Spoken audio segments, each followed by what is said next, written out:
जय श्री कृष्णा।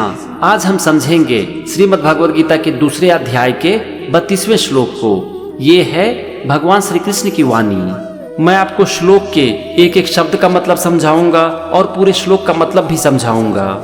भगवान श्री कृष्ण अर्जुन से कहते हैं, यदृच्छया चोपपन्नम स्वर्ग द्वारमपावृतम सुखिनः क्षत्रियाः पार्थ लभन्ते युद्धमीदृशम। ये था श्रीमद् भगवद गीता के दूसरे अध्याय का 32वां श्लोक। चलो सबसे पहले हम एक एक शब्द का मतलब समझते हैं। यहाँ पर सबसे पहला शब्द है यदृच्छया, और यदृच्छया का मतलब होता है अपने आप। इसके बाद है चोपपन्नम, यहाँ दो शब्द है चौ उपन्नम। चौ का मतलब होता है और उपन्नम का मतलब होता है प्राप्त हुआ। इसके बाद है स्वर्ग द्वारम अपावृतम, यहाँ पर दो शब्द है स्वर्ग द्वारम और अपावृतम। स्वर्ग द्वारम का मतलब होता है स्वर्ग का द्वार और अपावृतम का मतलब खुले हुए।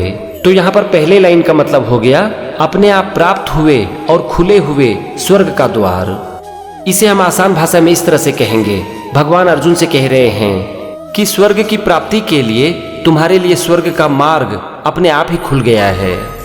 चलो अब हम देखते हैं दूसरे सेंटेंस को। यहाँ पर पहला शब्द है सुखिनः, और सुखिनः का मतलब होता है भाग्यवान।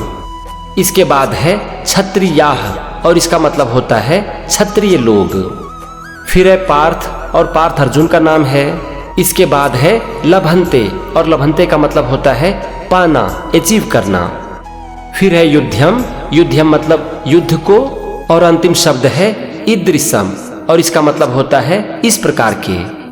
तो यहाँ पर दूसरी लाइन का मतलब हो गया, हे पार्थ, इस प्रकार के युद्ध को भाग्यवान क्षत्रिय लोग ही पाते हैं। आसान भाषा में हम इसे इस तरह से कहेंगे कि जो लोग भाग्यवान होते हैं उसी लोग को इस तरह का युद्ध करने का अवसर मिलता है।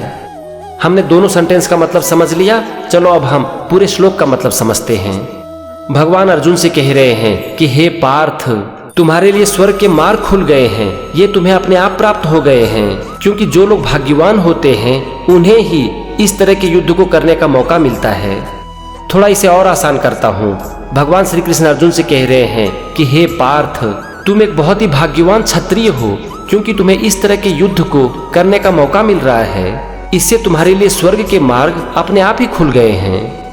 ये था दूसरे अध्याय का 32वां श्लोक और उसका मतलब। बस मेरे साथ बने रहिए और श्रीमद् भगवद गीता सीखते रहिए। जय श्री कृष्णा।